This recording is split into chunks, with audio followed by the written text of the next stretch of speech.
Committee will come to order. The Chair now recognizes the gentleman from Pennsylvania for the purpose of offering an amendment. Thank you, Mr. Chairman. I have an amendment at the desk. The Clerk will designate the amendment. Amendment to the amendment in the nature of a substitute to H.R. 2309, offered by Mr. Meehan of Pennsylvania. I'd ask unanimous consent the amendment be considered as read, and the gentleman is recognized to speak on his amendment. Thank you, Mr. Chairman.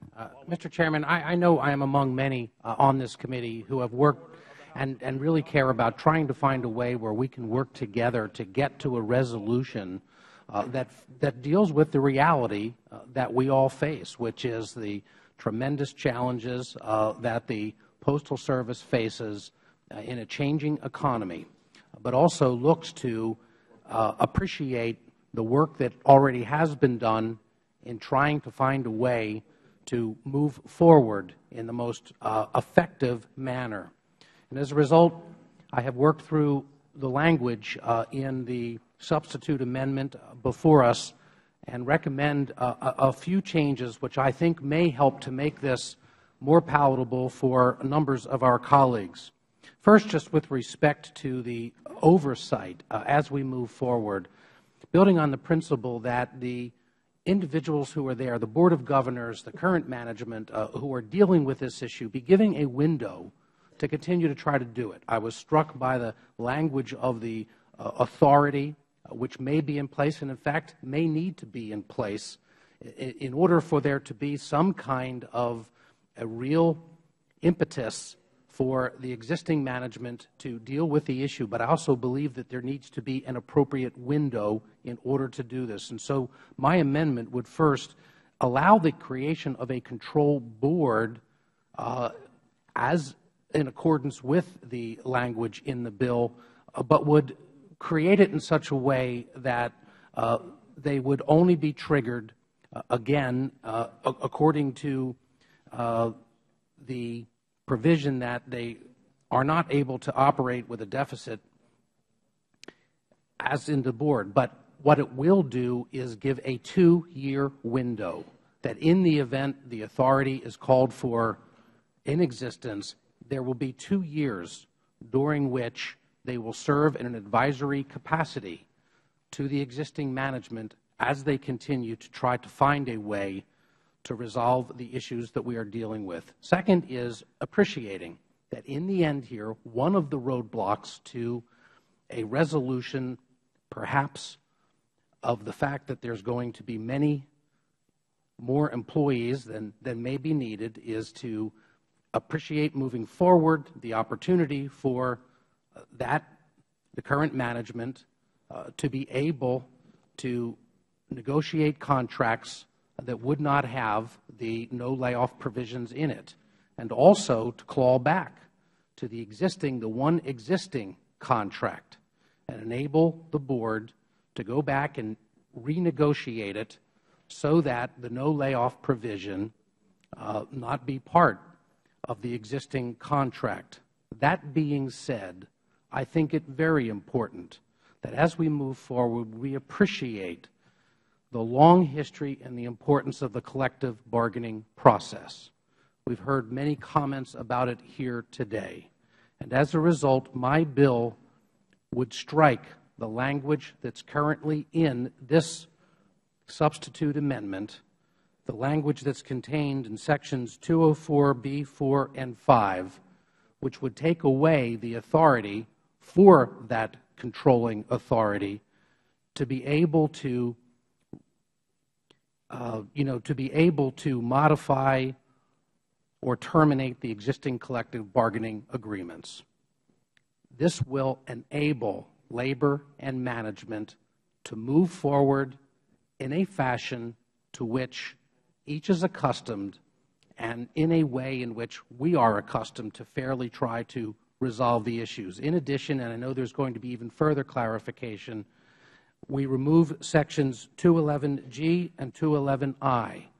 The effect of both of those is to remove those elements which deal with the changes to the potential impacts on seniority in the event there is a need to lead to the termination of some employees. Hopefully, there's a way in which we can work, and we recognize and support the concept, which has been introduced earlier in the bill, to send over the FERS and combined USPS pension surplus to the extent that it can accurately be identified as a way to deal with personnel issues, including potentially even incentives for early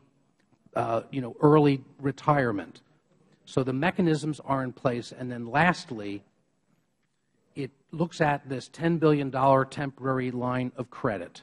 I think we all appreciate that it creates an opportunity for capital, but to the extent that this has been discussed and identified as some kind of a bailout, we continue to protect the taxpayers with the recognition that that line of credit is currently secured. It's secured with property that is owned by the Post Office. There's a recognition that as there is downsizing, there's going to be significant property which will also not be needed to be utilized, and therefore a requirement that that security, to the extent that there is dollars that are owed from that $10 billion, that the real estate that secures it be sold or otherwise utilized in a manner to make the taxpayers whole. I think what it ultimately will do, Mr. Chairman, is remove a fair amount of the concerns, the very legitimate concerns people have that somehow, in our effort to get to a resolution on this, we are abrogating the historic relationship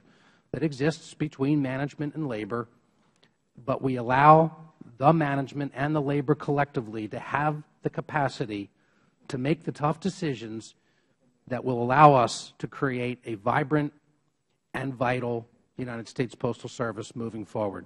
Thank you, Mr. Chairman. I thank the gentleman. The Chair recognizes the ranking member. I'll be very brief. Mr. Meehan, I'm sure this is a good amendment.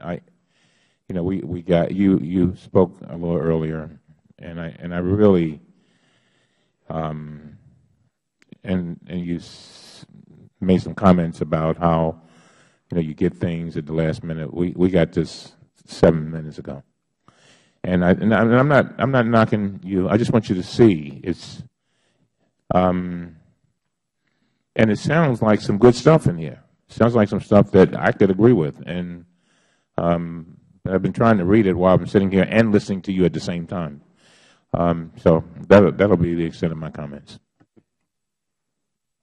I'll yield to the gentleman. I appreciate that, Mr. Cummings. And the reality is, worked on this through the late hours of last night and up to negotiations this morning before we walked out here in order to get it. So the ability to put this together in language was really, we were negotiating this internally to try to find ways in which we can protect this process moving forward in a way which I think would appeal to allowing both sides of the aisle to find the capacity to really deal with the ultimate issue, which is for us all collectively to find a solution. And as I listened to what you had to say, and I read what I could read sitting here, it sounds like you're moving towards trying to, bring some kind of compromise. And the chairman said this is one that the majority is going to accept. And so, but I hope that we will there may be some further things we can do with it regard to it, because it sounds like you're definitely going in the right direction. I just want to make sure that we have that chance to dialogue a little bit further. Thank the gentleman. The gentleman for Ohio, Mr. Turner. Thank you, Mr. Chairman. I want to speak about Mr. Meehan's amendment, and I think the importance of it. And also I have a question. So first, I think it's very thoughtful to take a period of time at which the authority can be advisory. That's an important period of interaction where hopefully innovation can take hold rather than just the prescriptive measures of the bill, and that's where my question goes. My understanding is that this amendment in paragraph B that says for the first control period that it shall be for 2 fiscal years that the authority is in advisory capacity. When I look to Section 214 on delivery port modernization, it actually comes into force. If you look at line 17, it says the authority shall, during the first control period, take such measures as may be necessary, and then it goes on to state that how the delivery point modernization effects will come into place where you're going to eliminate door-to-door delivery for a good portion of the Postal Service's customers. I want to make certain that this amendment delays the effects of that for a 2-year period, even though line 17 says first control period. And I want to thank the Chairman, because when this bill first was presented, the ending door-to-door delivery service under this provision was mandated even separate from the authority. I appreciate the Chairman moving it into the authority so that we can have the professional team that does that. I requested that, and I appreciate you having done it. So this amendment, though, I want to support in that I believe, and with the confirmation from staff, this delays for a 2-year additional period the authority instituting the substantial end of door-to-door delivery service. Is that correct? If the gentleman will yield. I'll speak on behalf of staff, not on behalf of the author. My staff assures me that if you go to page 2, line 6, what effectively the staff writers have done for Mr. Meehan is to choose to redefine the first period, which allows that 2-year delay. So that was the reason. There were 2 ways to do it. We could define a first period conventionally and then have 2 years delay, or simply define the first period. So that's what they did, and we've been assured that technical corrections, if any, would be there, but that they're confident that this does exactly what you want. It's 2 years for the board to be assembled. There's no delay in that process of selection, which we think is good to have them. And the author and I talked earlier.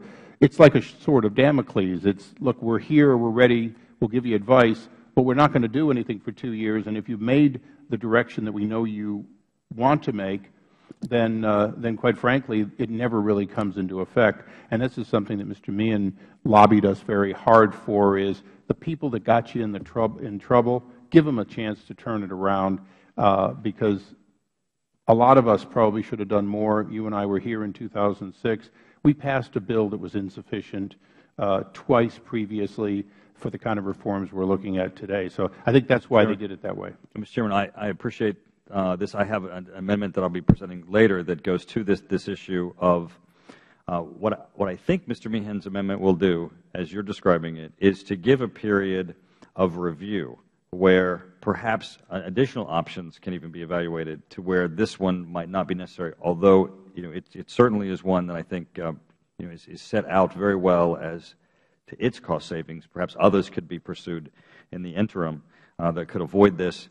So Mr. Meehan, I support your amendment. Thank you, Mr. Chairman, for your efforts on this. And then I'll be presenting an amendment later that goes to that issue of looking for alternatives. Thank you. The gentleman yields back. Does anyone else seek time? Mr. Platts. Thank you, Mr. Chairman. I have a secondary amendment to the gentleman. The gentleman is recognized. The clerk will designate the amendment to the amendment. Amendment offered by Mr. Platts to the amendment offered by Mr. Meehan. Page 4, line 8, strike the closing quotation marks. Without objection. For everyone, just to be sure, this is a secondary amendment to an amendment, so we won't vote on the underlying Mr. Meehan amendment until we consider the secondary amendment. With that, the gentleman is recognized to explain his secondary amendment. Thank you, Mr. Chairman. Certainly appreciate Mr. Meehan's efforts to strengthen the bill with his amendment, and in working in conjunction with him to ensure that the language we have in the bill is truly achieving what we're after here. And to summarize, my secondary amendment is, if in renegotiating a labor contract and RIFs are able to occur, that it will be where seniority does count. So as is traditional in a union operation, if there is going to be a layoff, your seniority counts, and so the most junior who's been there 1 year gets laid off before someone who's been there 20 or 25 years. My amendment achieves that and makes it clear that the only way anything else could occur is if the bargaining unit, the union, agreed with the management to do something different. Would the gentleman yield? Yeah, gladly. We're prepared to accept the secondary amendment. Obviously, Mr. Meehan will make a final call. We find that, in fact, it appears to do exactly what Mr. Meehan had lobbied for and asked to have written. It makes it clear that we do not want to interfere with ordinary collective bargaining in any way, that we want to have the parties negotiate the changes that they find advantageous to the overall good of the organization. Would the gentleman yield? Yield to the gentleman. Yeah. Well, I thank you for taking the time, and I think the clarification is well defined. I mean, the real objective here is to allow the real work to take place that enables the leadership in concert with the workers to manage the place in a way that gets it to a financially secure circumstance, but doesn't turn around the mechanisms that they would have normally for dealing with the situation which we might all face, which is that there's going to have to be there may be some reductions in force. What I wanted to see was that the issue was we're trying to find a way to get to the problem. And we don't change traditional structures which are recognized. When I was with the Justice Department, when we had to meet a budget, the solution was that if you didn't get it, there was a RIF, and it went a RIF, and there was seniority, and those things were associated. And I think we want to recognize the same procedures that are identified in other agencies of government, and not trying to be doing it in a different way. Yep. Yield back. I thank the gentleman. Mr. Lynch is recognized to speak on the secondary amendment. Thank you, Mr. Chairman. Look, I want to say, first of all, I understand completely the spirit in which this amendment, both amendments, have been offered. And to Mr. Meehan and Mr. Platts, I truly think that your amendments, under the circumstances, are well intended, and I agree with them. However, let me just say that, less than 90 days ago, the Postal Service sat down with the American Postal Workers Union, and supposedly in good faith, they negotiated an agreement going forward for the next 4 years. And here we are. The ink is not even dry on that agreement. And the postal workers, to their credit, took some tough concessions in that agreement. They took some tough concessions. They went back to their membership and they said, look, the Postal Service is in a tough spot. We're going to have to absorb some sacrifice here. They went back to their members, and their members ratified that contract in good faith. And what do? After they've ratified that contract for 4 years, I think they took 0 the first year, 0 the second year, then they get some increases down the line in the last couple of years of the contract. Now we're going to tear that up. We're going to lay them off. The underlying bill has the most senior employees getting laid off first, and the folks who are brand new and can't find the men's room or don't know which side of the stamp to lick, they're going to stay while the senior people leave. So I appreciate the amendment, what it does. It recognizes seniority within that system. I think both the gentlemen from Pennsylvania, Mr. Platts and Mr. Meehan, are on the side of the angels on this one. But I do want to point out the unfairness in all of this, that these folks sat down and negotiated an agreement to their own detriment. They gave up a lot. Would the gentleman yield? And now what's happening is we're ripping up that agreement, and we're imposing unilaterally some very, very severe conditions on them and on their families and on the retirees. Gentleman yield. I would yield.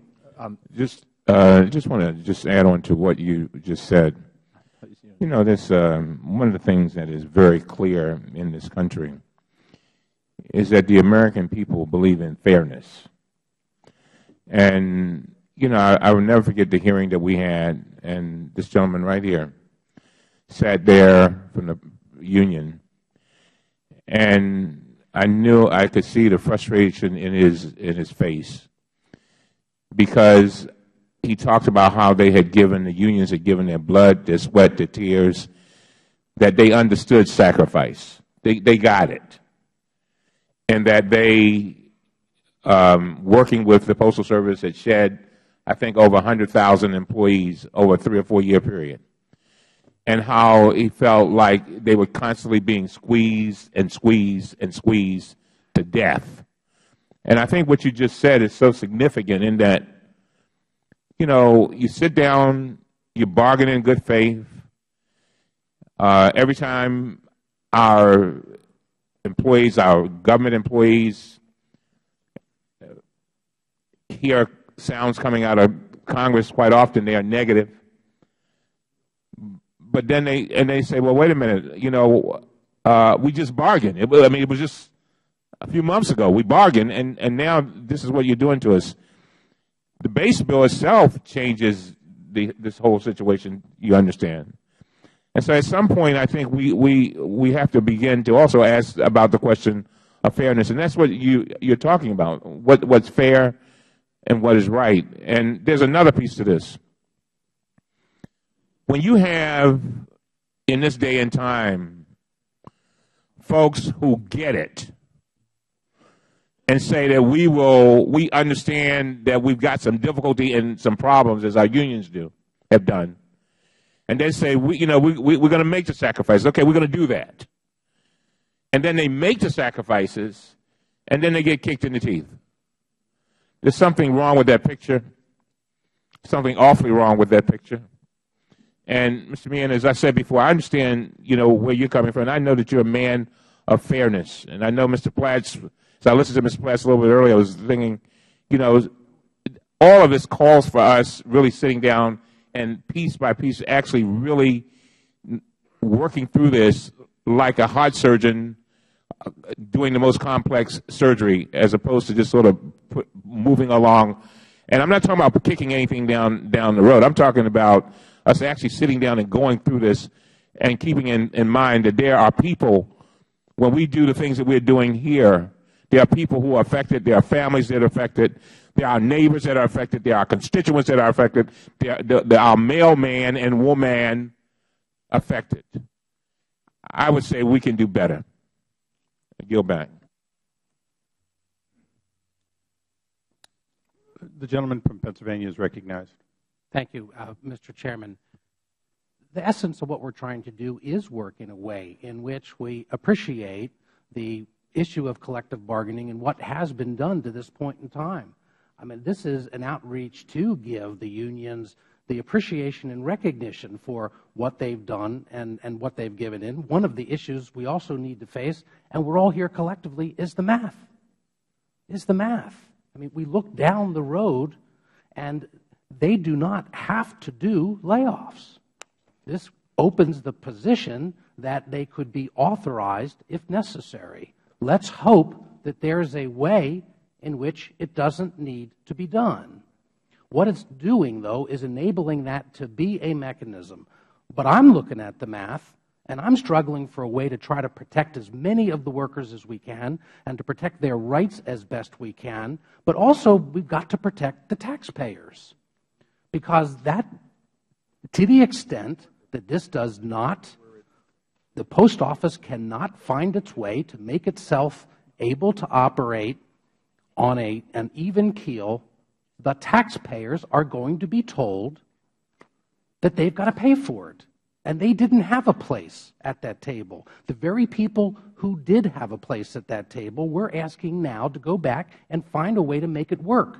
The management that negotiated with that, given that 2-year window, make it work. This is really an effort to try to appreciate what labor has done and to include them in the process so that we can get people to find the best way.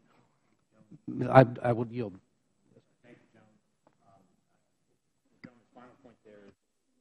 gentleman. Gentleman's final point there is that of trying to give additional 2 years for all the parties to work together before there's even the possibility of a control board coming in. But to the main point that the gentleman from Massachusetts raised, I think a valid one about that the parties negotiated a contract just a few months ago, and this just changed one aspect of that, the RIF prohibition in the existing contract. In the gentleman's amendment, it allows or requires that to be taken out, but as part of a new negotiation. So the union made concessions in order to get that. when they renegotiate, it's not just the RIF issue that will be on the table, but any other concessions they may have given up. Maybe now they're going to say, hey, we're not going to give up that since we no longer have the RIF prohibition. So it is to try to have, as the ranking member said, a good faith negotiation is what I think the gentleman is after, that labor and management will negotiate a new contract. So some of what they conceded before, they may not concede this time because they're going to lose that prohibition on RIF. So with that, I yield back to the gentleman. Would the gentleman yield? Mr. Meehan, under your amendment, if I understand correctly, during negotiations, the union could negotiate, for example, substantial payments for people who were rifted because, in fact, it wasn't in their original contract. They could negotiate other concessions or even relook at their base pay and escalations. All of that would be under the table under your amendment, wouldn't it?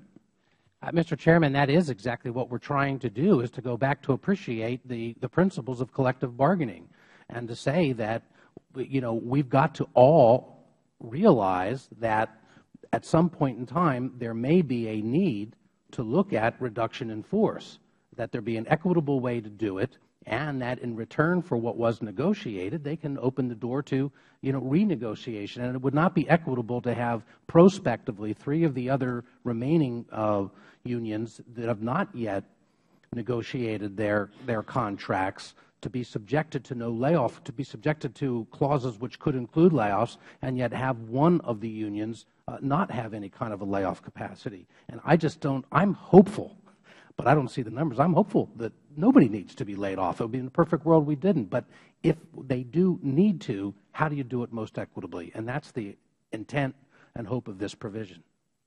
I thank the gentleman. Do you yield back? Yes, I do. The gentleman yields back. As no further members are seeking recognition, the question is on agreeing to the secondary perfecting amendment offered by the gentleman from Pennsylvania, Mr. Platts. All those in favor signify by saying aye. Aye. All those opposed? In the opinion of the Chair, the ayes have it. The ayes have it. The secondary amendment is agreed to. The question now occurs on the amendment offered by the gentleman from Pennsylvania, Mr. Meehan. All those in favor say aye. Aye. All those opposed? In the opinion of the Chair, the ayes have it. The ayes have it. The amendment is agreed to. Are there any further amendments? The gentleman from Virginia, Mr. Connolly, is recognized for to offer an amendment. Thank you, Mr. Chairman. I have an amendment at the desk. The clerk will designate the amendment. Amendment to the amendment in the nature of a substitute to H.R. 2309, offered by Mr. Connolly of Virginia. With unanimous consent, it will be considered as read. The gentleman is recognized to explain his amendment. Thank you, Mr. Chairman. This amendment strikes Title I, II, and III and replaces them with a requirement that the Postal Regulatory Commission examine and consider recalibrating the rate at which the Postal Service pre-funds its retirement health benefits for current employees. This is separate from the issue we discussed and debated a little earlier. This one doesn't involve competing GAO estimates. This is something we actually did in the 2006 legislation here in Congress.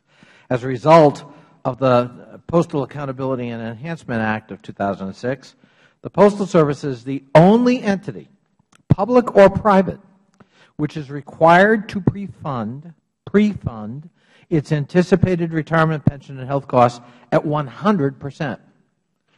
That is far more than the industry norm, which we like to cite as a model of between 67 and 80% for public entities, and is particularly unnecessary in light of the rapidly shrinking postal workforce. This requirement is the primary reason for the Postal Service's pending technical default.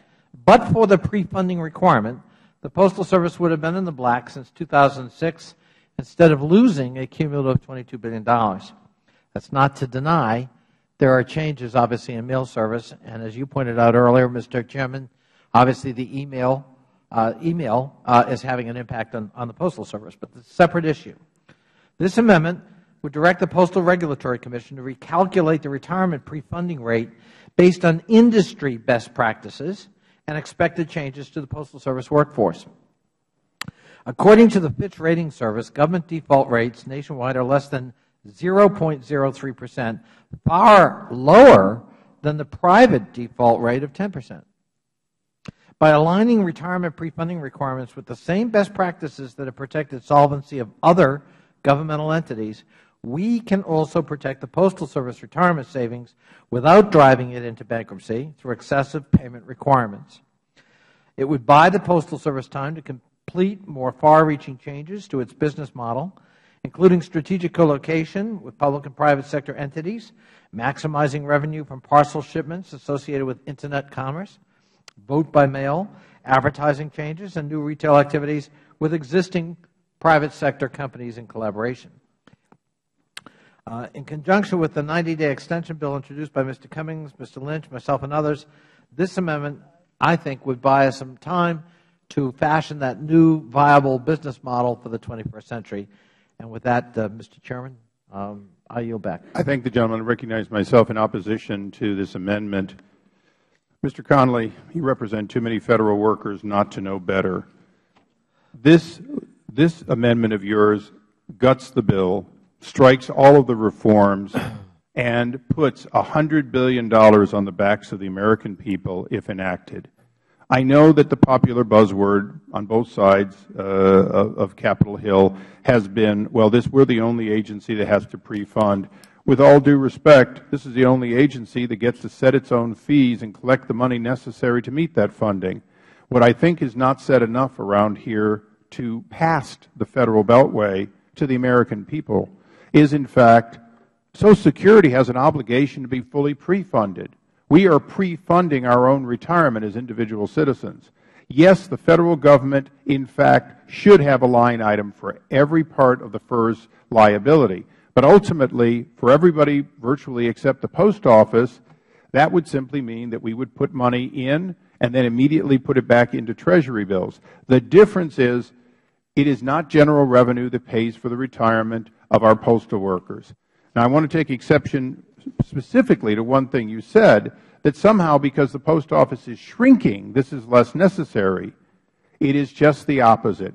If the Post Office were growing, growth covers many ills. A larger Post Office in the future would be able to have more and more people to defray the cost of catch-up for people on retirement who had not been fully funded. That's not the case. As we go from 600,000 employees to probably 300,000 employees a decade from now, it will be on the backs of their work and the remaining people using postal. So I could not disagree with this more. This strips away any reform, including the reforms agreed to with our counterparts in the Senate as necessary. I urge the opposition to this as not a sensible reform and yield back. I recognize the gentleman from Maryland, the ranking member. Thank you very much. I'd yield to Mr. Connolly to respond to the Chairman's comments. I thank the ranking member. I wish I could say I even appreciated the comments of the Chairman in response to my amendment. I guess some of us get under his skin more than others. Certainly lecturing me about I should know better in my district, frankly, is gratuitous. We can deal with the merits of the amendment. The fact of the matter is no other agency is required to have 100% prepayment. That's a fact. And the only reason the Postal Service does is because of 2006 legislation that was generated by the United States Congress. And I'm simply saying let's encourage the Postal Regulatory Commission, which, of course, the Chairman's bill would gut and essentially take away powers to oversee, because sometimes they come up apparently with recommendations with which we don't agree. But I would empower them to recalibrate what is a reasonable rate. If they want to come back and say, no, 100% is reasonable, then so be it. But I don't think the Chairman of this committee or even this committee ought to substitute itself for a robust, rigorous analysis of what makes sense. I do contend 100% arbitrarily put in that legislation in 2006 a requirement no other agency has to meet and does not meet private sector standards is unreasonable and puts an undue financial burden on the Postal Service. And so my simple amendment, yes, would change that and would actually, instead of our substituting our whimsical judgment on this matter, would actually put it in the hands of rigorous analysis by which we would abide. And with that, I yield back to the ranking member. Would the gentleman yield? I would yield to the gentleman Okay, thank you. I just want to amplify a point made by the gentleman from Virginia. What he's saying is that the pre-funding requirement is especially offensive given the shrinking nature of the United States Postal Service workforce. And here's his point, and I totally agree with it. Unlike Social Security, which was used as a comparison, you don't the health benefits of retirees in the postal system are based on years of service. You don't just get your quarters and then you qualify or age in. In this case, over the last 4 years, we had 100,000 postal employees leave. Okay, many of those were not qualified, not eligible for full retiree benefits. We're currently considering another 100,000 that would leave by early retirement, and then there'll be another 100,000 that the Postmaster General wants to lay off through RIF or some other fashion. Out of those 300,000 employees who will not be with the Post Office anymore, many of those will not qualify for retiree benefits, full retiree benefits, out of that 300,000 that have left. And yet, we are requiring the Postal Service to fund the retiree health benefit plan as if all those 300,000 employees worked the full 30 years and got full retiree benefits. That's the point that my friend is trying to make. And the fact that it is shrinking and there will be many, many, many employees who will leave without vesting in terms of their retiree health benefits, that's where that gap becomes even more pronounced. So with that, I yield back. But I support the gentleman's amendment. I support the gentleman's amendment and I yield back. I thank the gentleman. No further individuals wish to speak. The question now occurs on the amendment from the gentleman from Virginia. All those in favor, please say aye. Aye. All those opposed? No. In the opinion of the chairs, the noes have it. The noes have it. The amendment is not agreed to. Mr. Chairman? Yes, Mr. Gentleman from Virginia. I would respectfully request a recorded vote on that. A recorded vote is requested, and it will be postponed pursuant to the committee rules. Are there any further amendments? We have an amendment on this side. Mr. Turner is recognized to offer his amendment. Mr. Chairman, I have 3 amendments at the desk, and I request unanimous consent to offer all 3 amendments, and I promise to be able to do that within the 5-minute time. Will the gentleman be offering them en bloc? If that is acceptable, yes, please. Without objection, so ordered. The clerk will designate the 3 amendments en bloc. Amendments offered en bloc to the amendment in the nature of a substitute to H.R. 2309, offered by Mr. Turner of Ohio. Unanimous consent that all 3 amendments be considered as read, assuming they're all distributed. The gentleman is recognized to explain his 3 amendments. The first amendment, Mr. Chairman, is to Section 211, and it provides a preference for hiring. It applies to any contract for goods or services entered into the Postal Service. My amendment establishes a hiring preference for Postal Service employees whose jobs may be lost under provisions of this bill. It is limited in scope and reflects the Federal Government's commitment to sensible solutions. The men and women employed by the Postal Service ensure that important and time-sensitive items are delivered on time, helping businesses and customers effectively operate and communicate. But it's not these employees, not the letter carrier making daily rounds to gather and deliver mail, and not the branch employee helping customers who brought us to the brink of postal insolvency. It is the mismanagement of the hands of the Postal Service's bureaucrats. I offer this amendment to encourage my colleagues to support the Postal Service employees in establishing this preference. The second amendment goes to page 62, line 20. In looking to the issue of limiting door-to-door service, we ask the authority to take into consideration a number of items. One is high-density population. One is poverty areas and historic value. I'm asking that the historic value be amended to include a registered historic district as a neighborhood, that be considered in its sensitivity. My third amendment goes to the issue of lowering door delivery points, asking for a report on the cost effectiveness if it is to be employed, and I believe more importantly, the last portion of that amendment, asking the authority itself to report to Congress whether or not limiting door-to-door delivery is feasible, cost-effective, and would not otherwise be detrimental to the mail delivery policy of the Postal Service, reporting to Congress if there needs to be a change in the recommended door-to-door delivery modernization procedures, and whether or not there's other authorities that they need to increase the flexibility, and whether or not they agree or would request a postponement of further consideration of limiting door-to-door delivery. Those are the three amendments. Yield back. I thank the gentleman. The gentleman yields back. I'll recognize myself. We're prepared to accept your amendments. I find each of them to be narrow and yet meaningful. I'm particularly supportive of your recognition that historic districts need to be considered. We here in Washington, although none of us are residents except the gentlelady, the delegate, we do recognize that there are 100, 150-year-old buildings, and it may be very difficult to find solutions there, and I would yield to the gentleman. Gentleman yield. Also, I'd like to ask for unanimous consent to offer an amendment to this en bloc amendment to add where we're adding registered historic districts, to also add the National Register of Historic Places. There will be an individual building, for example, Thomas Jefferson's home, as being an exception. Is he still getting mail? I'm certain someone is there, but I wouldn't account. Without objection, so ordered. That's it. Yeah.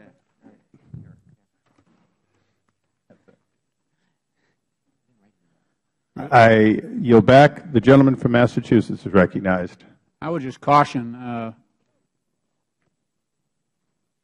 we're going to have to, we've got 37,000 postal facilities out there. If we start building walls up around certain classifications, whether it's a historic district or not, I think it's important that we understand that it's people who are being served, and each district will be different. You'll have some areas that are being served by our rural letter carriers right now that are paid by piecework, which means the volume of the mail goes down, their pay goes down. You have poor urban areas where, and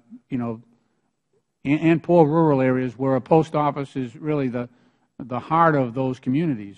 And I would just caution the gentleman, if we're going to load it up with, requirements that so-called historic districts. I got historic districts where not a whole lot of people live, but it'd be nice to keep it open if we could.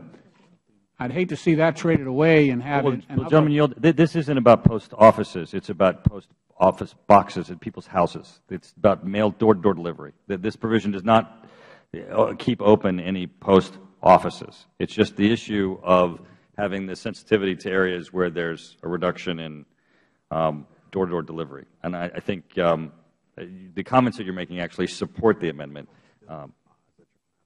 If the gentleman would yield. If the gentleman would yield. Well, you're talking about still servicing certain areas and not servicing others. No. If the gentleman would yield. Oh, yeah, sure. Thank you. Yep.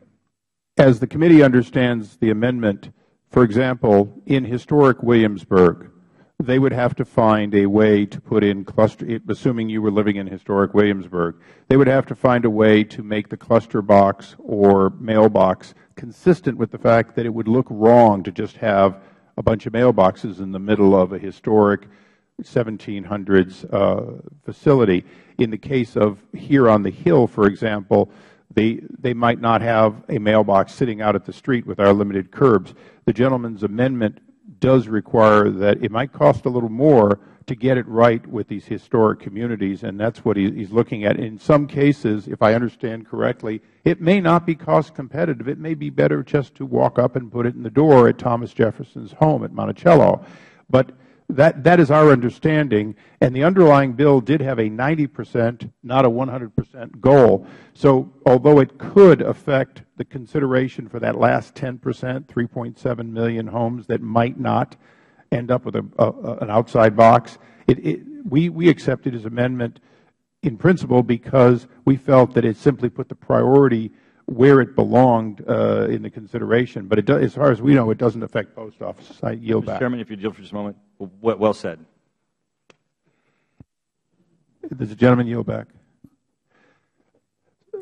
The question now occurs on the amendment, the en bloc amendments to the amendment in the form of a substitute. All those in favor of the amendments signify by saying aye. Aye. Opposed? In the opinion of the chairs, the ayes have it. The ayes have it. The amendment is agreed to. Are there any further amendments? Chairman. He beat you out. The gentleman from Illinois is recognized, Mr. Davis. Thank you, Mr. Chairman. I have an amendment with Representative Braley and wish to offer that amendment at this time. The clerk will designate the amendment. Amendment to the amendment in the nature of a substitute to H.R. 2309, offered by Mr. Davis of Illinois and Mr. Braley of Iowa. Yes, unanimous consent. The amendment be considered as read and recognize the gentleman from Illinois for his amendment. Thank you, Mr. Chairman. Mr. Chairman, my amendment will strike Section 311 of the bill. In my view, Section 311 is a draconian proposal and establishes a terrible precedent in creating a separate workers' compensation program for postal workers that would have devastating impact to them. As a former postal employee, I personally know these jobs are some of the most labor-intense jobs in the Federal Government. Injured workers at no fault of their own deserve fair and adequate compensation. And this provision raises serious questions about losing the protections currently provided for in FECA. We are concerned about the finances of the Postal Service, yet I believe that mandating the Postal Service to create its own workers' compensation program begs the question of how we can expect this financially strapped Postal Service to pay for its cost. Is this a move to privatize the workers' compensation program? At a time when we are experiencing the most difficult financial times since the Great Depression, one would have to ask the question, would this drive hard-working Americans to the unemployment rolls? And finally, Mr. Chairman, we all want a healthy Postal Service, but a key component is the workers. Any changes to be made impacting these workers should be seriously thought out, seriously analyzed, and then whatever decisions that get made should take place. Workers' compensation is one of the most important protections that workers have in this country.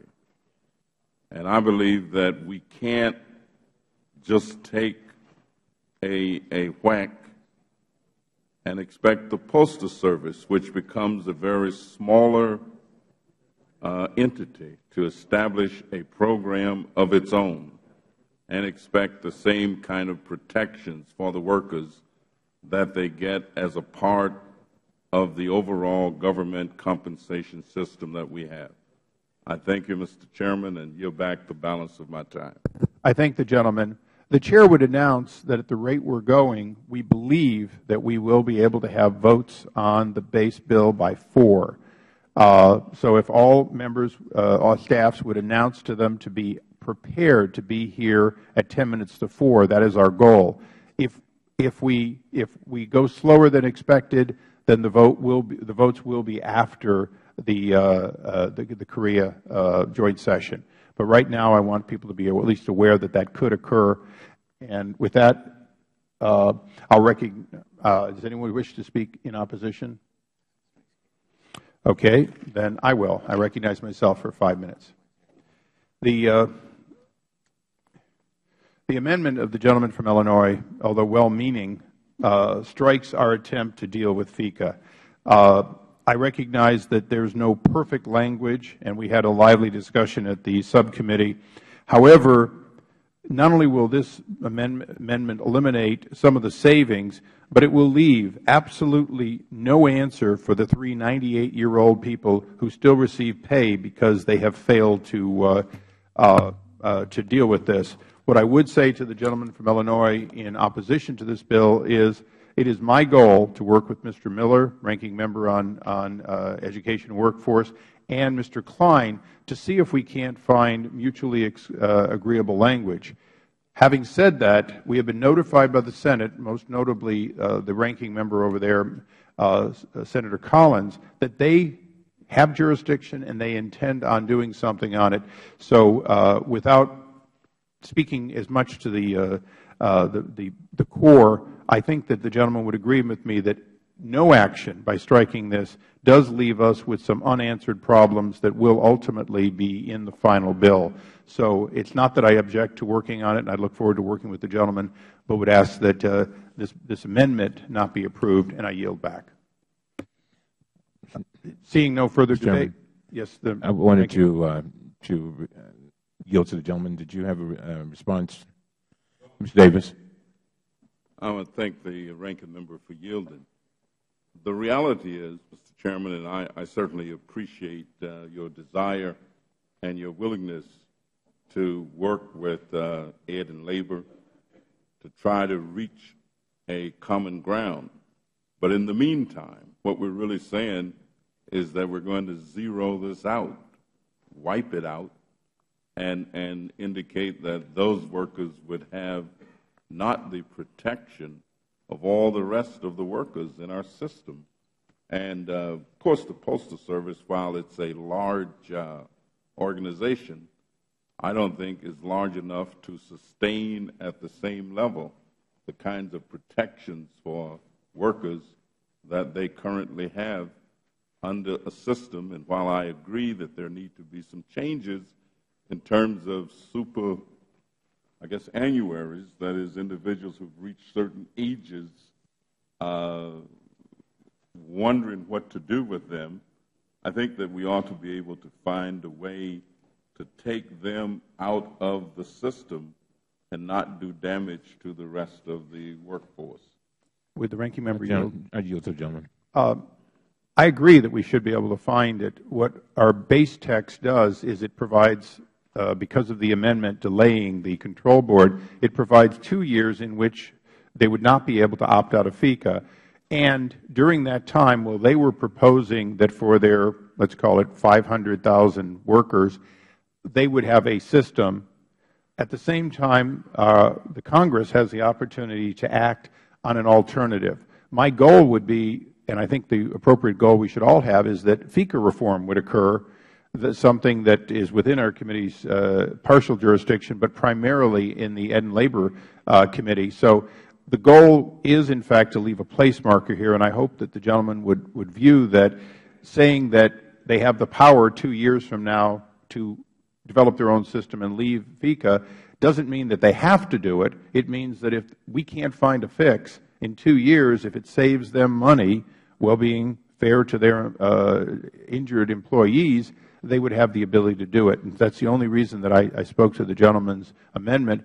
I actually would hope that you would withdraw your amendment and work with me on getting to that final language along with Mr. Miller and Mr. Klein over at the Committee of Primary Jurisdiction. Will you yield to the gentleman? And again, I want to thank the ranking member for yielding. In the spirit of good faith and based upon the conversation and discussion that we've had, I will, in fact, withdraw the amendment and look forward to working with you and Ed and Labor to see if we can't find an amenable agreement under which the individuals can be protected. I yield to the gentleman. I thank the gentleman and ask unanimous consent to be withdrawn. The amendment is withdrawn, and I do look forward to working with you on that. To Mr. Davis, we will do everything in our power to address this issue. As I said from the beginning, we have to have this. Really needs to be a bipartisan effort. I understand exactly what you're attempting to do. I think it's a good thing, and we've just got to figure out how to do it in a way that that works for all folks. But thank you very much, and Mr. Chairman, I thank you for your offer to resolve this issue. I thank you. I yield back. Thank you, gentlemen. We now recognize the gentleman from Brooklyn for an amendment for the purposes of an amendment. Chairman. I'm sorry. We yes, go. I have another amendment. Well, I guess you didn't get the first one. I might as well give you another one, if that's okay with the gentleman from Brooklyn. I'd be delighted to yield to him. Chair recognizes the gentleman from Illinois for the purpose of amendment. Clerk will designate the amendment.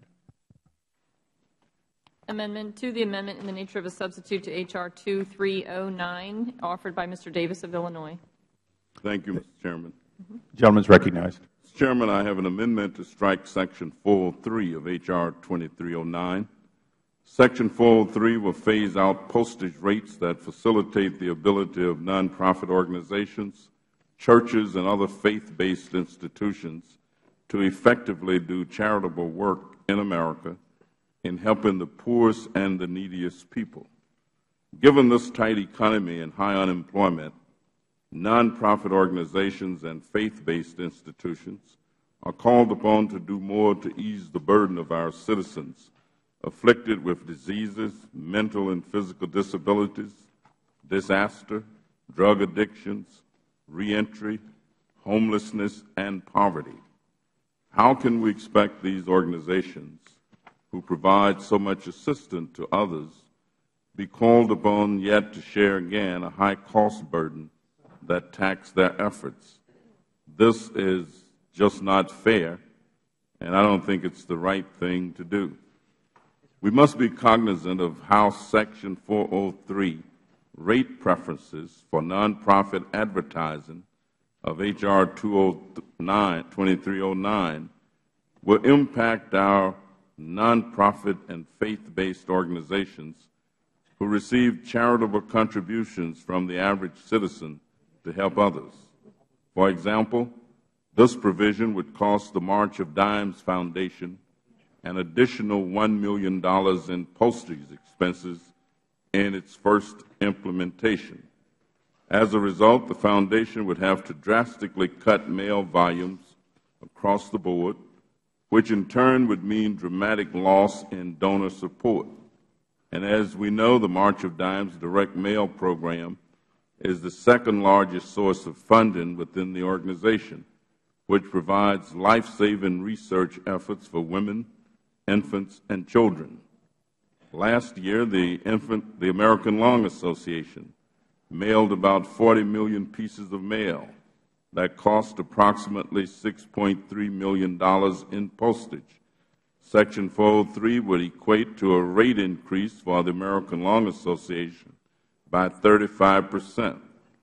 According to the American Lung Association, this imposed rate hike would significantly cut back their mail volume and significantly reduce their donations to fund research projects to improve treatments and find cures for more than 37 million Americans. There are many more examples of how Section 403 can hinder the efforts of many nonprofit and faith-based institutions. And let me reiterate the importance for not supporting this provision. The Congress established nonprofit postage rates in 1951. Those preferred nonprofit rates have been reauthorized by Congress and various presidents until this day, 60 years later. The reason is simple. Nonprofit organizations provide needed support and services for the American people, programs that government cannot and will not provide. In these difficult economic times, nonprofits are being called upon to provide even more support. And so, given the fact that they serve such a viable function, I don't believe that we need to raise the rates for them to communicate with their donors. I would urge support for this amendment, Mr. Chairman, and yield back the balance. You can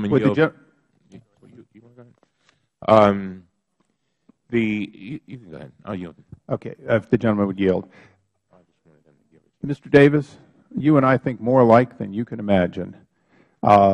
We have an amendment which we've shown to your leadership that goes most of the way there. It takes the existing immediate, makes it 3 years, and then at that point, if there's still a deficit, would phase it in more slowly at 2%.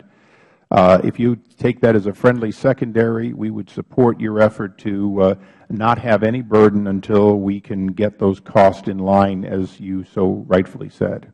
Well, Mr. Chairman, I'm delighted that we do, in fact, have some of the same thinking patterns. I would certainly accept that response and be delighted to do it.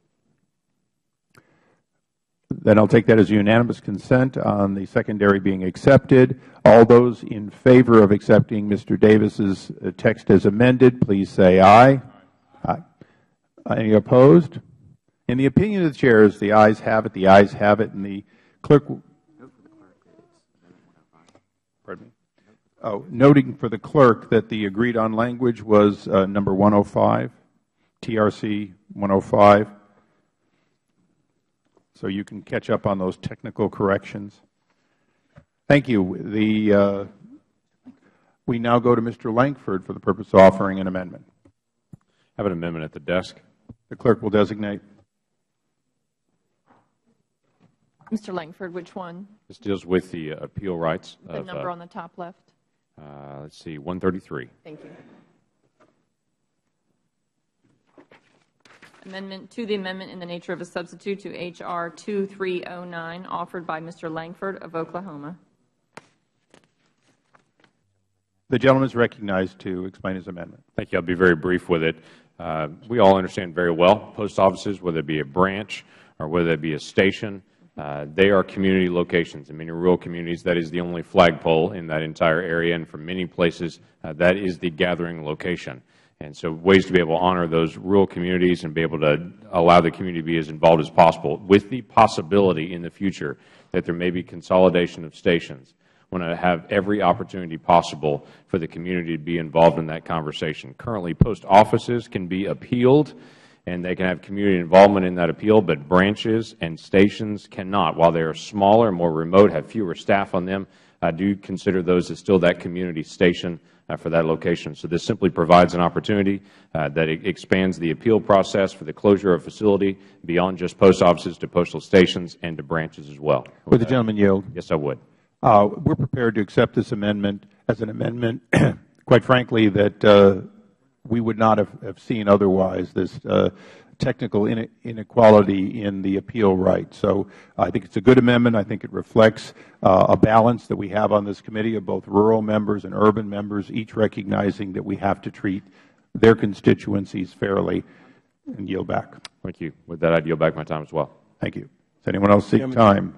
The gentleman from Brooklyn. Amendment at the desk. No. We've got to finish this one first.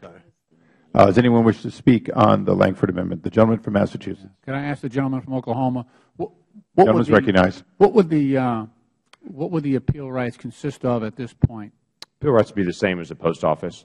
Currently, if you're a station or a branch, you don't have the same appeal rights because they're a smaller location. If there's a closure or a combination, in the law, it only says that you have an appeal right if it's a post office. So they define it different if it's a postal station or a postal branch office. And, so if there's no postmaster that actually works there, then they have a separate type of appeal and it's not as thorough. Right. I'm just concerned, with 200,000 less employees, we're probably going to have to close some places. Unfortunately, that's what I'm afraid of as well. But I just want to make sure when they do it, we do it judiciously. Well, yeah, absolutely. I'm just, I think some of those areas are going to be urban, some are going to be suburban, rural, and I just think that sometimes you're going to have to trade off within your own district in terms of closing one and keeping one open. Right. And I just think it's going to be extremely difficult under current law to close anything. That's part of the problem. I think we're going to, every week we're naming new post offices. I think we'll run out of names before we run out of post offices. And I just think we're putting obstructions in our way. And I understand what your interest is here, but I also understand that we're going to have to close some facilities somewhere around the country. Would the gentleman yield? I absolutely would. I thank the gentleman. Isn't it true that currently there's a voluntary process that looks a lot like an appeal but is not mandated in the law, and this is the process that allows people to say this one should be kept and maybe not this other one? That's correct. It's my understanding that there is an appeal process that's already done voluntarily. This would just codify that so people would know how they can get a chance to get input. Again, for most people in my district, and we're dealing with post office closings like everyone else is, They just want to have an opportunity to be able to say their piece and to be able to know I'm being heard. And the postmaster and the folks in our area have been very good about listening to people and considering and reconsidering and getting all the facts. This allows all the facts to get out there, and so someone doesn't make a decision separate from the facts and the details in the community. No, if the gentleman would yield, I think that's a fair point, and I'm not saying that democratic process is inappropriate. I think it is. In my bill, I had actually asked that members be consulted before they pick a post office that you may know is a key location, but the post office for some reason wants to close it. We had a number of those cases last year and the year before where the Postal Service went off and started closing down facilities that were incredibly important to minority communities, and there was not the give and take. So I appreciate the desire to get public involvement. I would just caution that if you make appeal rights so strong that we don't close down anything, then we're going to be in big trouble going forward. That's all. Would the gentleman yield back as well? Sure, absolutely. I completely concur. If we have to make closings, and it's apparent that we will in some areas, I just want to make sure that we have as much community involvement as we can. I've done the same thing in areas in my own community. There's a station that we've been working with the community leaders in an area, and it's an African-American community in my district, and we've worked very hard to be able to protect that station. That was being pulled off. It has now been reengaged. But I chose as a congressman to engage in the same level as the rest of the community and to be able to put my information and to be able to engage and say, here's some things you should consider. And so I understand that as well. I've been fighting hard for stations in my area also. But I would say I'm going to engage it with the community like everybody else. Okay. I appreciate that, and I support the gentleman's amendment. Thank you. I think the question now occurs on the amendment of the gentleman from Oklahoma. All those in favor say aye. Those opposed, nay. In the opinion of the Chair, the ayes have it. The ayes have it. The amendment is agreed to. We now recognize the gentleman from Brooklyn, New York, for his purposes of offering an amendment. Thank you very much, Mr. Chairman. I have an amendment at the desk. The clerk will designate the amendment. Amendment to the amendment in the nature of a substitute to H.R. 2309, offered by Mr. Towns of New York. Thank you very much. And I assure you, Mr. Chairman, I will not take up all the time. But since we're prepared to accept it, less would be better. Right. Well, on that note, then I would just like to say thank you for accepting my amendment. With that, the question occurs on the amendment of the gentleman from New York. All those in favor say aye. Any opposed? In the opinion of the Chair, the ayes have it. The ayes have it. The amendment is agreed to. Are there any further amendments? Mr. Murphy is recognized for the purpose of offering an amendment. Thank you, Mr. Chairman. I actually have two amendments at the desk. I think it's probably appropriate to consider them separately. The first is well, then I'll recognize you separately. Thank you, Mr. Chairman. Would you give the clerk the number that you want first? This is originally a Norton 93 amendment. The clerk will designate the amendment Norton 93. Now Murphy 2. Amendment to the amendment in the nature of a substitute to H.R. 2309, offered by Mr. Murphy of Connecticut. The gentleman is recognized to offer or to explain his amendment. Thank you very much, Mr. Chairman. This amendment primarily strikes two sections of the bill, the two sections that set up a rather extraordinary power for the new authority to rewrite collective bargaining agreements. We've had a lot of discussion about collective bargaining here, and so I won't go through a new song and dance in defense of the principle. But suffice it to say, as Mr. Lynch has said a number of times in this debate, and as Mr. Cummings has reiterated, we have had a lot of angst and a lot of give and take over the last year, especially with one of the major employee unions for the Postal Service, in which they have given some major concessions.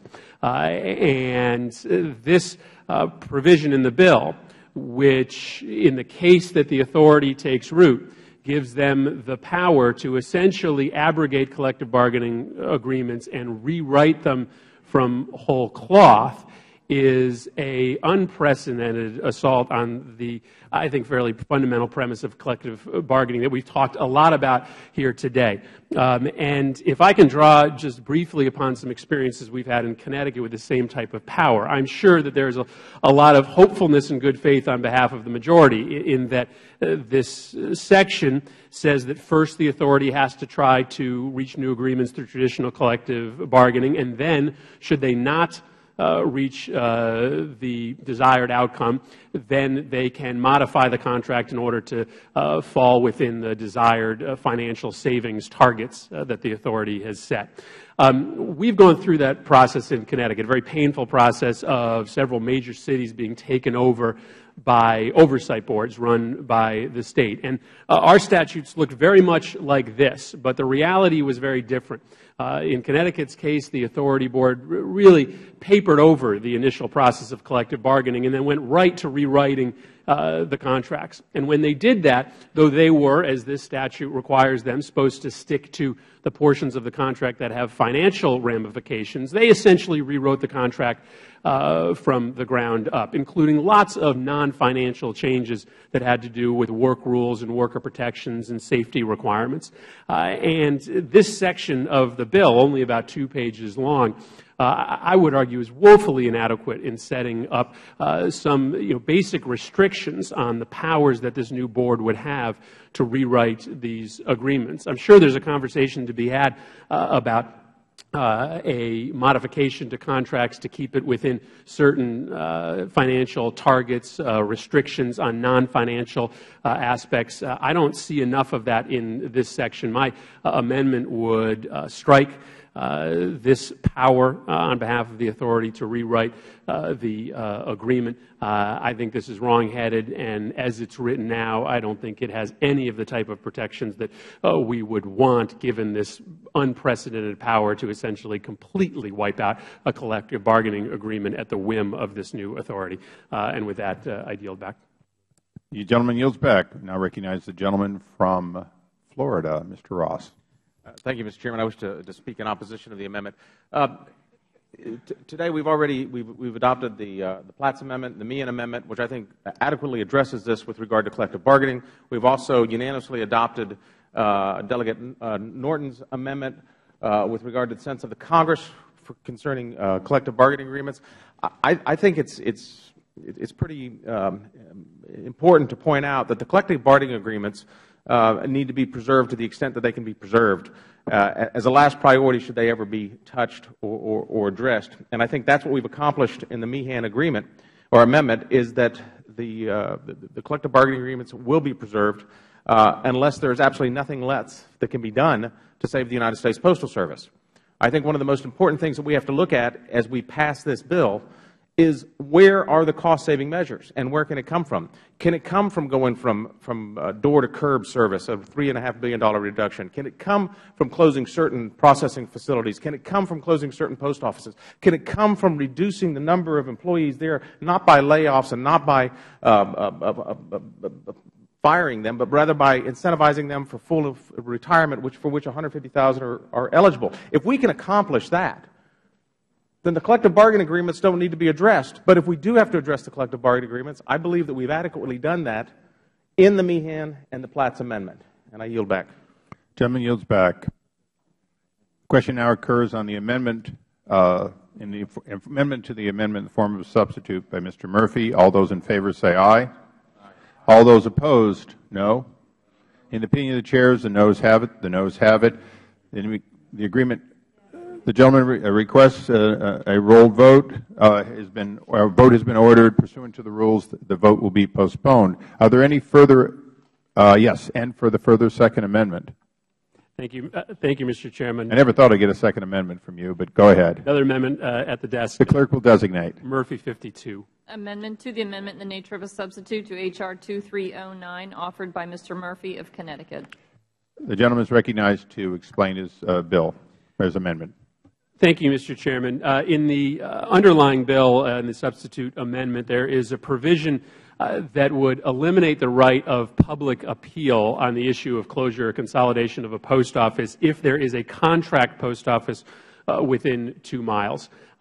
This amendment simply would restore the ability of the public to appeal that closure in the case that they have a relatively nearby contract post office. At the root of this amendment is just the idea that every town and every city is unique, and there seems to be no harm in it simply allowing the public to make a case that having a postal contract facility within 2 miles is inadequate. And that could happen for a variety of reasons. The layout of a town's postal infrastructure is different by city and by municipality. And in some of my towns, for instance, we have major cities with only 2 postal facilities, 1 postal facility and a contract facility. They happen to be both in the downtown area, probably about 2 miles away from each other, but serving totally separate sides of the town. And so the proximity of the two really has nothing to do with whether or not that area needs 2 post offices. It needs 2, one serving one area, one serving the second area. Second, the quality of these contract post offices varies widely. And it seems appropriate to, at the very least, allow the public to make the case that the contract post office that lies within 2 miles isn't sufficient, isn't adequately staffed, doesn't have the degree and range of services necessary to compare or substitute for the post office that's being closed. This is really an amendment just to restore a modicum of public input. I think all of these situations are so different as to merit and require a public appeal in order to make their case. I hope that this amendment can be agreed to, and with that, Mr. Would gentleman yield? Gentleman yield. I'd yield. Thank you. Thank you. Shall be very brief. This amendment at hand strikes Section 112C from the amendment in nature of substitute that deals with the appeals process for post office closures. As I said a little bit earlier, I think as we go through this process, we need to keep in mind that there's some people, some very important people who have a stake in all this, and that's our constituents. Specifically, the amendment in nature of substitute would remove language that provides citizens and other postal stakeholders the opportunity to appeal the closure of a facility to the Postal Regulatory Commission. I can understand that. But I think, as the gentleman stated, Mr. Murphy stated, there are unique situations, and in so many instances already, I've had Republicans and Democrats to come up to me, and I'm sure you have too, Mr. Chairman, complaining and worrying about how they're going to keep their post offices open, and basically saying that it's their constituents that are banging down the door. One of the things I think we always want to do is give the public an opportunity to have some kind of say, and I think that's what the gentleman is trying to do. Given the importance that many postal facilities hold, especially in rural America and smaller towns, it's important that Americans still have access to a full suite of legal options when they wish to appeal these closures. Through these appeal procedures, we can ensure that our constituents' voices are heard and that their concerns are fully vetted. Postal reform is going to produce significant challenges for our constituents. Eliminating traditional and reasonable protections in the Postal Service's facility closure process certainly isn't going to ease these challenges. So I support the gentleman's amendment, and I would hope we can do this one for our constituents. I thank the gentleman, and as he mentions, at the root of this bill is an acceptance that an appeal process is worthy, that's an appropriate way for our constituents to make their voice heard. My suggestion is that this limitation on that appeal process is arbitrary, that simply because you have a contract post office within 2 miles shouldn't eliminate the ability of that constituency to protest a closure. Whether or not there's merit to their argument, well, that's up to the process to decide. But this limitation on a process established in the underlying bill just doesn't seem to make sense in a lot of jurisdictions that you're going to come across. And with that, I yield back. I thank the gentleman. I recognize myself in opposition. Although I will not forestall or close in any way the possibility that we can improve the various aspects of the appeal process between now and the time this becomes law.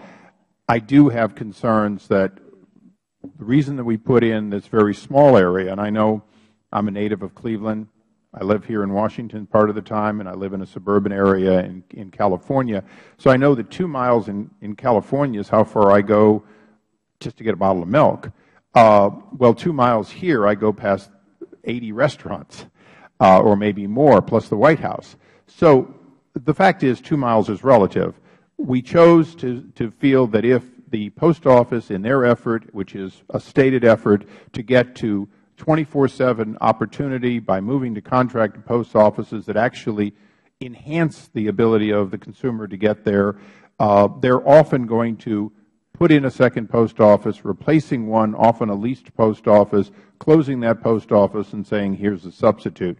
I certainly would be happy to, in reporting this bill out, to include language asking the post office to give us an opinion of whether 2 miles is right, and I know we have one of the esteemed members of the postal leadership here today, whether 2 miles should be 1 mile or it should be 3 miles. I'm happy to look at that, but I think that although 2 miles was arbitrary, we tried to recognize that a substantially same community being serviced by a contract post office, often inside a 24/7 location, was something that the postmaster and his predecessor and the board have been moving toward to give better service at a lower cost, and that as long as we understand that, we understand why there would be a certain amount of you can't have a long process every time they simply want to move to a better, newer system that happens to be contract. If you were building a new post office 1 mile from an old post office, everyone would understand there was no reason for it to have an extended process because the post office was simply finding a location that was better. I would yield to the gentleman if he has a comment.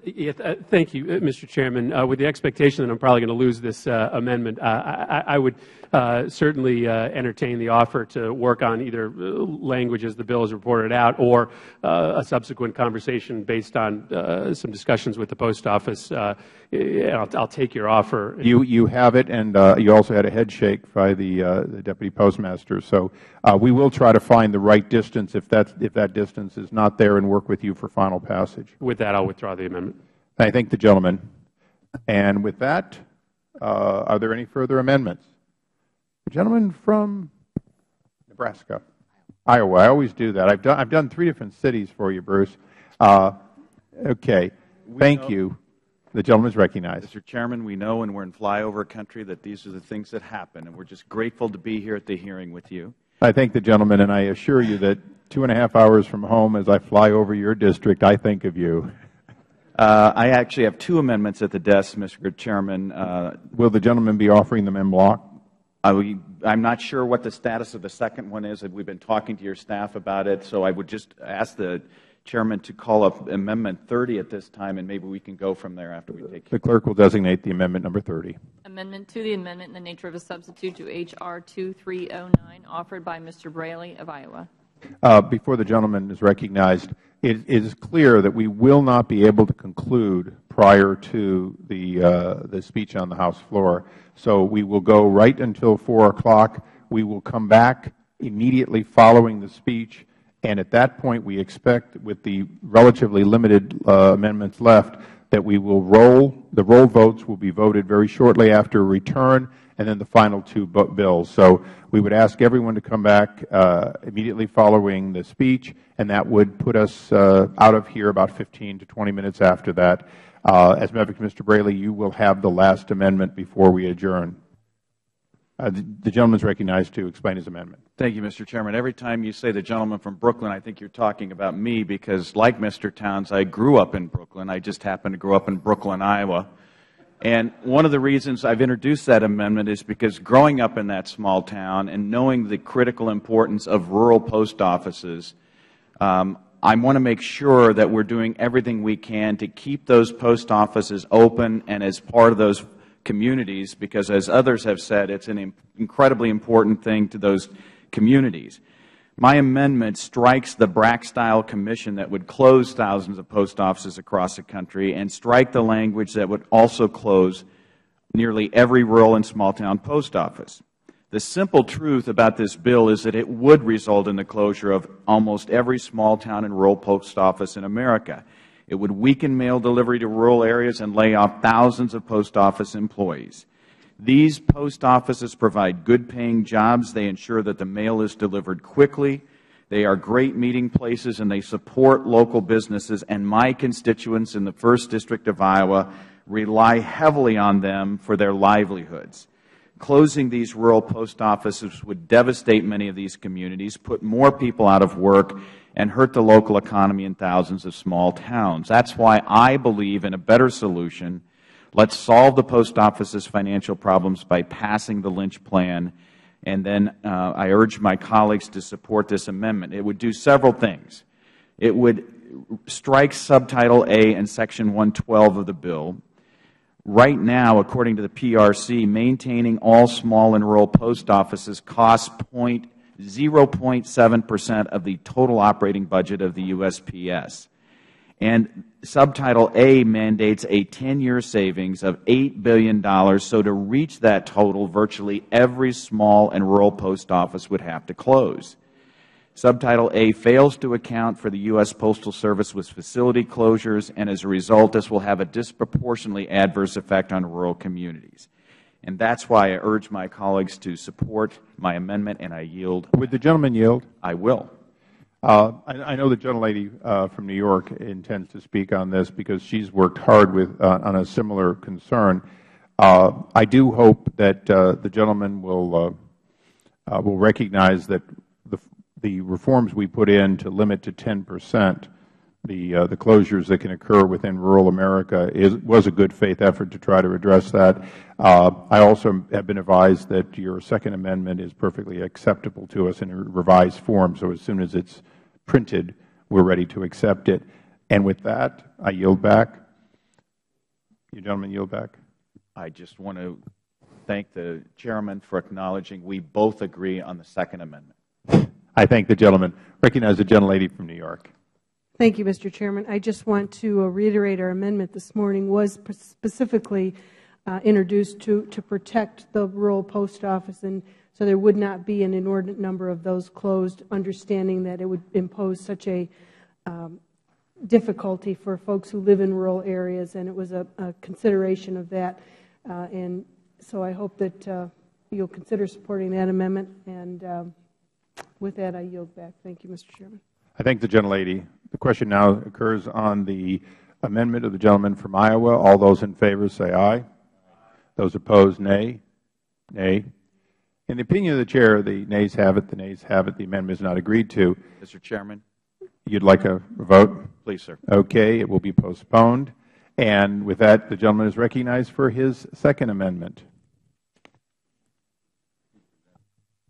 That's the 032. I do have it. Amendment to the amendment in the nature of a substitute to H.R. 2309 offered by Mr. Braley of Iowa, but I have the only copy. So, don't I have? I have a second copy. Okay.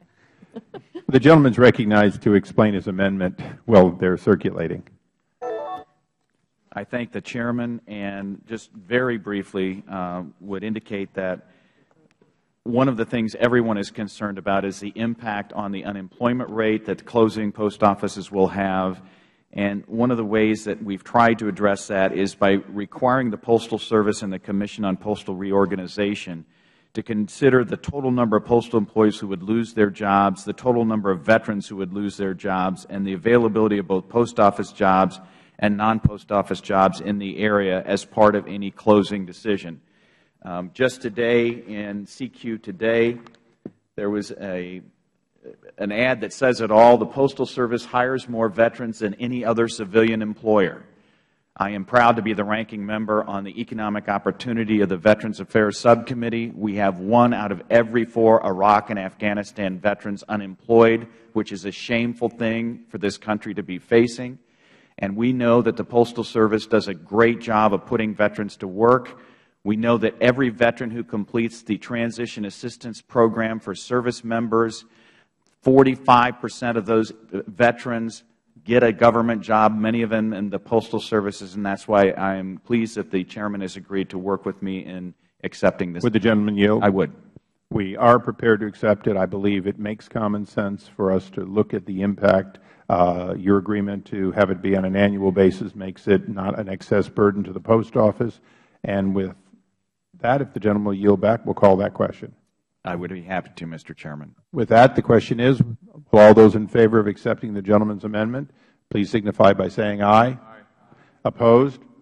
In the opinion of the chairs, the ayes have it. The ayes have it. The amendment is agreed to.